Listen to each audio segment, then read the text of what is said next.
Assalamualaikum warahmatullahi wabarakatuh. Perkenalkan, nama saya Ameliana Sapitri SPD. Saya merupakan guru bahasa Indonesia pada SMK Negeri 2 Banjar. Saya pada kesempatan ini akan menyampaikan video pembelajaran terkait materi teks cerita sejarah yang merupakan materi yang diajarkan di kelas 12. Baiklah, kita mulai.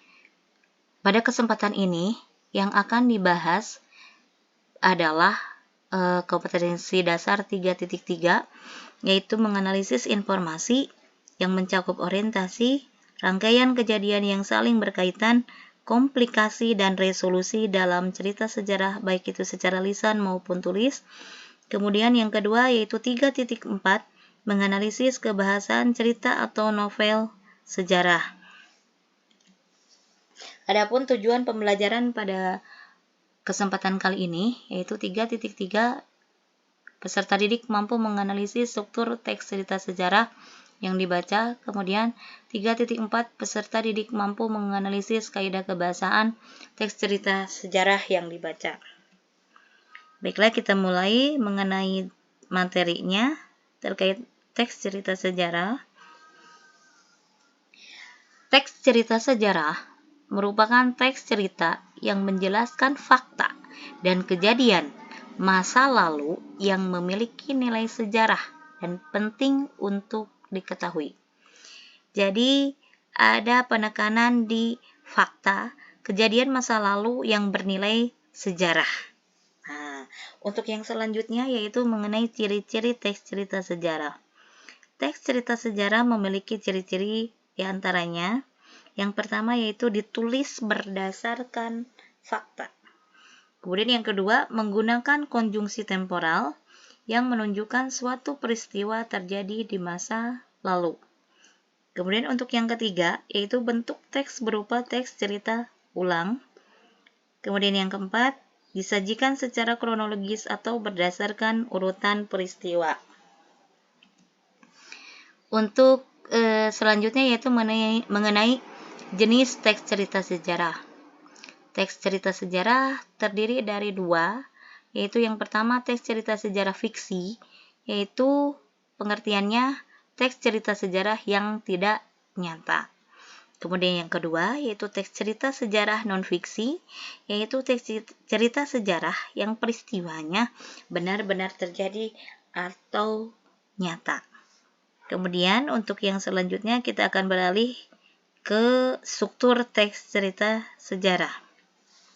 Struktur teks cerita sejarah terdiri dari 3 bagian, yaitu yang pertama orientasi, yang kedua urutan peristiwa, dan yang ketiga adalah reorientasi.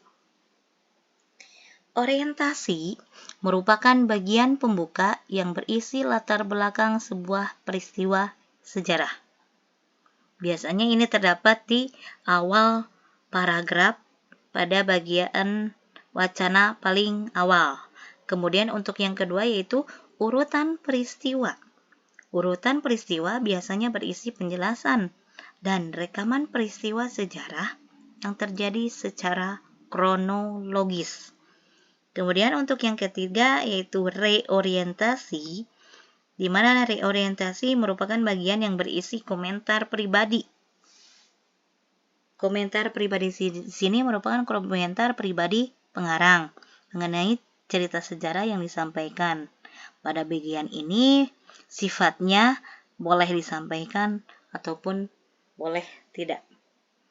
Nah, untuk yang selanjutnya kita akan membahas tentang kaidah kebahasaan teks cerita sejarah dan novel sejarah. Yang termasuk kaidah kebahasaan teks cerita sejarah dan novel sejarah, diantaranya yang pertama adalah pronominal atau kata ganti. Kata ganti yang biasanya digunakan adalah kata ganti orang ketiga. Contoh, malam itu Prono, Citra, dan Mendut berencana untuk kabur. Hal ini dilakukan karena mereka sudah tidak tahan berada di rumah Wiro guna. Kata mereka itu merupakan pronomina orang ketiga. Kemudian untuk yang selanjutnya yaitu verba material. Verba material merupakan kata kerja yang menunjukkan sebuah aktivitas nyata yang dilakukan seseorang. Sebagai contoh pada kalimat seperti ini. PT KAI selaku pemilik bangunan Lawang Sewu berinisiatif memugar bangunan tersebut untuk dapat mempertahankan nilai-nilai sejarah yang ada di dalamnya. Kata memugar pada kalimat yang disampaikan tadi merupakan contoh dari verba material.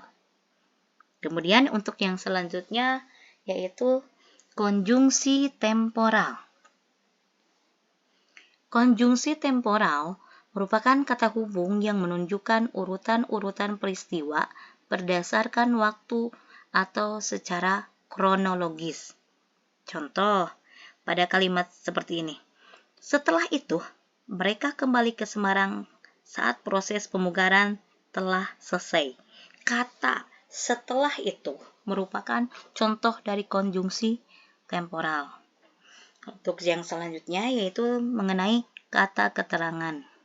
Kata keterangan yaitu kata yang menunjukkan suatu peristiwa, waktu, tempat, dan kejadian.